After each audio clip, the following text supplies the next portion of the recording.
राधे राधे। हरे कृष्णा। जय बृहस्पति भगवान। जय श्री हरि विष्णु। प्राचीन समय की बात है। भारत में एक राजा राज्य करता था। वह बहुत बड़ा प्रतापी तथा दानी था। वह नित्य प्रतिदिन मंदिर में भगवत दर्शन करने जाता था। वह ब्राह्मण और गुरु की सेवा किया करता था। उसके द्वार से कोई भी याचक निराश होकर नहीं लौटता था। वह प्रत्येक गुरुवार को व्रत रखता एवं पूजन करता था। हर दिन गरीबों की सहायता करता था। परंतु यह सब बातें उसकी रानी को अच्छी नहीं लगती थी। वह न व्रत करती थी और न ही किसी को भी एक भी पैसा दान में दिया करती थी। वह राजा से भी ऐसा ही करने को कहती थी और दान करने से मना किया करती थी। एक समय की बात है। राजा शिकार खेलने वन में चले गए। घर पर रानी और दासी थी। उस समय गुरु बृहस्पति साधु का रूप धारण कर राजा के दरवाजे पर भिक्षा मांगने आए। साधु ने रानी से भिक्षा मांगी तो वह कहने लगी, हे साधु महाराज, मैं इस दान और पुण्य से तंग आ गई हूँ। इस कार्य के लिए मेरे पति देव ही बहुत है। अब आप ऐसी कृपा करें कि सारा धन नष्ट हो जाए तथा मैं आराम से रह सकूं। साधु रूपी बृहस्पति देव ने कहा, हे देवी, तुम बड़ी विचित्र हो। संतान और धन से कोई दुखी नहीं होता, इसको सभी पाना चाहते हैं। पापी भी पुत्र और धन की इच्छा करता है। अधिक है तो तुम भूखे मनुष्यों को भोजन कराओ, प्याओ लगवाओ, ब्राह्मणों को दान दो, धर्मशालाएं बनाओ, कुआं, तालाब, बावड़ी, बाग बगीचे आदि का निर्माण कराओ तथा निर्धनों की कुंवारी कन्याओं का भी विवाह कराओ, साथ ही यज्ञ कराओ। इस प्रकार के कर्मों से आपके कुल का और आपका नाम परलोक में सार्थक हो जाएगा एवं स्वर्ग की प्राप्ति होगी। परंतु रानी साधु की इन बातों से खुश नहीं हुई। उसने कहा, हे साधु महाराज, मुझे ऐसे धन की आवश्यकता नहीं है जिसको मैं अन्य लोगों में दान दूं तथा जिसको रखने और संभालने में ही मेरा सारा समय नष्ट हो जाता है। साधु ने कहा, हे देवी, यदि तुम्हारी ऐसी इच्छा है तो मैं जैसा तुम्हें बताता हूँ तुम वैसा ही करना।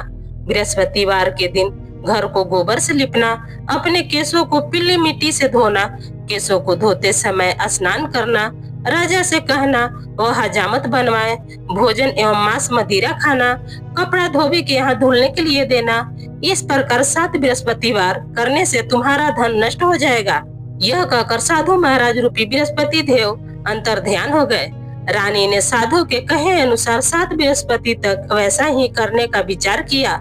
साधु के बताए अनुसार कार्य करते हुए केवल 3 बृहस्पति बीते थे कि उनकी समस्त धन संपत्ति नष्ट हो गई। भोजन के लिए दोनों समय परिवार तरसने लगा तथा संसारिक भोगों से दुखी रहने लगा। तब वह राजा रानी से कहने लगे कि हे रानी, तुम यहाँ पर रहो, मैं दूसरे देश जाता हूँ, क्योंकि यहाँ पर मुझे सभी मनुष्य जानते हैं, इसलिए मैं यहाँ कोई कार्य नहीं कर सकता। मैं अब परदेश जा रहा हूँ, वहाँ कोई काम धंधा करूँगा, शायद हमारे भाग्य बदल जाए। ऐसा कहकर राजा परदेश चला गया। वह वहाँ जंगल में लकड़ियाँ काट कर लाता और शहर में बेचता। इस तरह जीवन व्यतीत करने लगा। इधर राजा के बिना रानी और दासियाँ दुखी रहने लगी। किसी दिन भोजन मिलता और किसी दिन जल पीकर ही रह जाती थी। एक समय रानी और दासियों को 7 दिन बिना भोजन के व्यतीत करने पड़े। तो रानी ने अपनी दासी से कहा, हे दासी, यहाँ पास के ही नगर में मेरी बहन रहती है, वह बड़ी धनवान है, तुम उसके पास जाकर वहाँ से 5 सेर बेसर मांग कर ले आओ, जिससे कुछ समय के लिए हमारा गुजर हो जाएगा। दासी रानी के बहन के पास गई। रानी की बहन उस समय पूजा कर रही थी। बृहस्पतिवार का दिन था। दासी ने रानी के बहन से कहा, हे रानी, मुझे आपकी बहन ने भेजा है, मुझे 5 सेर बेसर दे दो। दासी ने यह बात अनेक बार कही, परंतु रानी की बहन ने कोई उत्तर नहीं दिया, क्योंकि वह उस समय बृहस्पति भगवान की कथा सुन रही थी। तब दासी ने रानी की बहन से कोई उत्तर नहीं मिला तो वह दुखी हुई, उसे क्रोध भी आया। वो लौटकर रानी से बोली, हे रानी, आपकी बहन बहुत ही घमंडी है, वो छोटे लोगों से बात भी नहीं करती है। मैंने उससे कहा तो उसने कोई भी उत्तर नहीं दिया, इसलिए मैं वापस चली आई। रानी बोली, हे दासी, इसमें उसका कोई दोष नहीं है। जब बुरे दिन आते हैं तब कोई सहारा नहीं देता। अच्छे बुरे का पता विपत्ति में ही लगता है। जो ईश्वर की इच्छा होगी वही होगा। यह सब हमारे भाग्य का दोष है। उधर रानी की बहन ने सोचा कि मेरी बहन की दासी आई थी, परंतु मैं उससे नहीं बोली, इससे वह बहुत दुखी हुई होगी। अतः कथा सुन और विष्णु भगवान का पूजन समाप्त कर वह अपनी बहन के घर आई और कहने लगी, हे बहन, मैं बृहस्पतिवार का व्रत कर रही थी। तुम्हारी दासी हमारे घर गई थी, परंतु जब तक कथा होती है तब तक हम लोग न उठते हैं और न ही बोलते हैं, इसलिए मैं नहीं बोली। कहो दासी क्यों गई थी? रानी बोली, बहन हमारे घर अनाज नहीं था। वैसे तो तुमसे कोई बात नहीं छिपी है, इस कारण मैंने दासी को तुम्हारे पास 5 सेर बेसर लेने के लिए भेजा था। रानी की बहन बोली, बहन देखो, बृहस्पति भगवान सबकी मनोकामना को पूर्ण करते हैं। देखो शायद तुम्हारे घर में भी अनाज रखा हो। यह सुनकर दासी घर के अंदर गई। वहाँ उसे एक घड़ा बेसर का भरा मिल गया। उसे बड़ी हैरानी हुई, क्योंकि उसने एक एक बर्तन देख लिया था। उसने बाहर आकर रानी को बताया। दासी अपनी रानी से कहने लगी, हे रानी देखो, वैसे हमको जब अन्न नहीं मिलता है तो हम रोज ही व्रत रखते हैं। अगर इनसे व्रत की विधि और कथा पूछ ली जाए तो हम भी उस व्रत को कर लेंगे। दासी के कहने पर रानी ने अपनी बहन से बृहस्पतिवार व्रत के बारे में पूछा। उसकी बहन ने बताया, हे रानी, बृहस्पतिवार को सूर्योदय से पूर्व उठकर स्नान करके बृहस्पतिवार का व्रत करना चाहिए, लेकिन उस दिन सिर नहीं धोना चाहिए। बृहस्पतिवार के व्रत में चने की दाल और मुनकों से विष्णु भगवान का केले के वृक्ष की जड़ में पूजन करे तथा दीपक जलावे। उस दिन एक ही समय भोजन करे। भोजन पीले खाद्य पदार्थ का करे तथा कथा सुने। इस प्रकार करने से गुरु भगवान प्रसन्न होते हैं, अन्न पुत्र धन देते हैं, मनोकामना को पूर्ण करते हैं। व्रत और पूजन की विधि बताकर रानी की बहन अपने घर लौट आई। रानी और दासी दोनों ने निश्चय किया कि वे बृहस्पति देव का भगवान का पूजन जरूर करेंगी। 7 दिन के बाद जब बृहस्पतिवार आया तो उन्होंने व्रत रखा। घुड़शाला में जाकर चना और गुड़ बीन लाई तथा उसकी दाल से केले की जड़ में विष्णु भगवान का पूजन किया। अब भोजन पीला कहाँ से लाए? दोनों बड़ी दुखी थी, परंतु उन्होंने व्रत किया था, इस कारण बृहस्पति देव भगवान प्रसन्न थे। एक साधारण व्यक्ति के रूप में वे 2 थालों में सुंदर पीली भोजन लेकर आए और दासी को देकर बोले, हे दासी, यह भोजन तुम्हारे और रानी के लिए है, तुम दोनों करना। दासी भोजन पाकर बड़ी प्रसन्न हुई और रानी से बोली, रानी जी भोजन कर लो। रानी को भोजन आने के बारे में कुछ भी पता नहीं था, इसलिए वह दासी से बोली, जा तू ही भोजन कर, क्योंकि तू हमारी व्यर्थ में ही हंसी उड़ाती है। दासी बोली, एक व्यक्ति भोजन दे गया है। रानी कहने लगी, वह भोजन तेरे लिए ही दे गया होगा, तू ही भोजन कर। दासी ने कहा, वह व्यक्ति हम दोनों के लिए 2 थालों में भोजन दे गया है, इसलिए मैं और आप दोनों ही साथ साथ भोजन करेंगे। फिर दोनों ने गुरु भगवान को नमस्कार कर भोजन शुरू किया। उसके बाद से वे प्रत्येक बृहस्पतिवार को गुरु भगवान का व्रत और पूजन करने लगी। बृहस्पति भगवान की कृपा से उनके पास धन हो गया, परंतु रानी फिर पहले की तरह से आलस्य करने लगी। तब दासी बोली, देखो रानी, तुम पहले की तरह आलस्य मत करो, तुम्हें धन रखने में कष्ट होता है, इस कारण सभी धन नष्ट हो गए। अब गुरु भगवान की कृपा से धन मिला है तो फिर तुम्हें आलस्य होता है। बड़ी मुसीबतों के बाद तो हमने यह धन पाया है, इसलिए हमें दान पुण्य करना चाहिए। तुम भूखे मनुष्यों को भोजन कराओ, प्याव लगवाओ, ब्राह्मणों को दान दो, कुएं, तालाब, बावड़ी आदि का निर्माण कराओ, मंदिर पाठशाला बनाकर दान दो, कुंवारी कन्याओं का विवाह करवाओ, धन को शुभ कार्यों में खर्च करो, जिससे तुम्हारा कुल का यश बढ़े तथा स्वर्ग प्राप्त हो और पितृ भी प्रसन्न हो।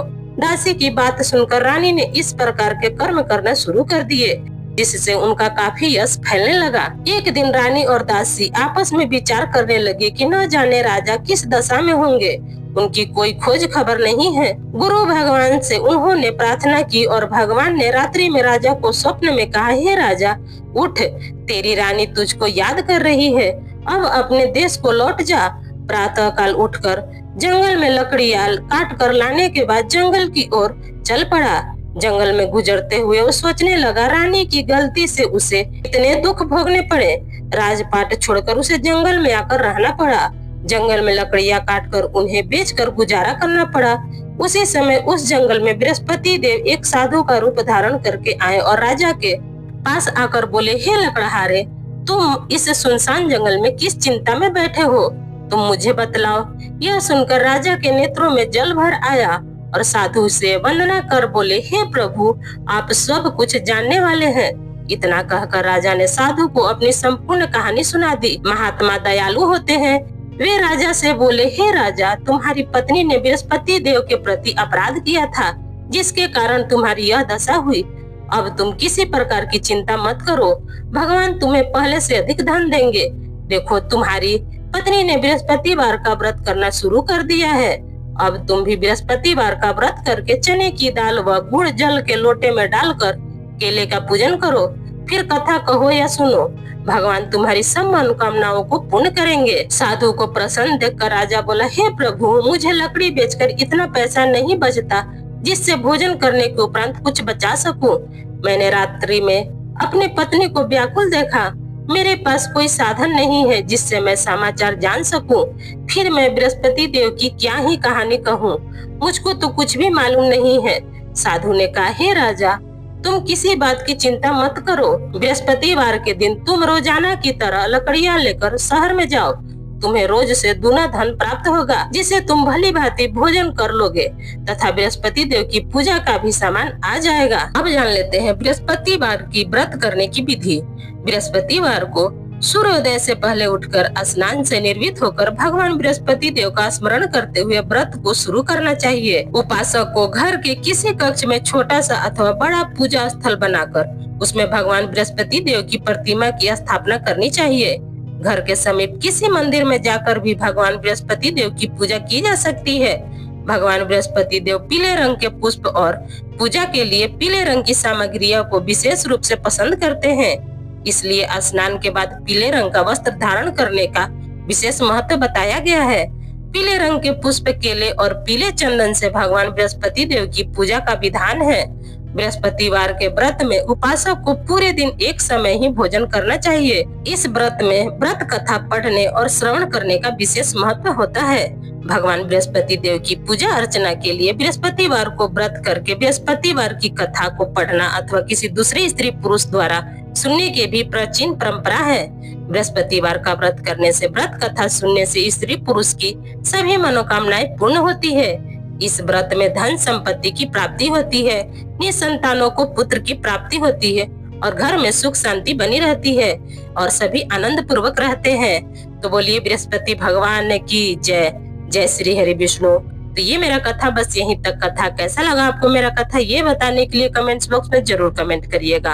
अगर आपको मेरा कथा पसंद आता है तो प्लीज आप मेरे वीडियो को एक लाइक कर दीजिएगा। चैनल पर पहली बार आए हैं तो चैनल को भी पक्का सब्सक्राइब कर दीजिएगा, क्योंकि दोस्तों आपका एक लाइक हमें बहुत हिम्मत और प्रेरणा देती है आगे की वीडियो बनाने के लिए। फिर मिलती हूँ एक नए वीडियो के साथ, तब तक जहाँ भी रहिए खूब खुश रहिए, स्वस्थ रहिए। धन्यवाद।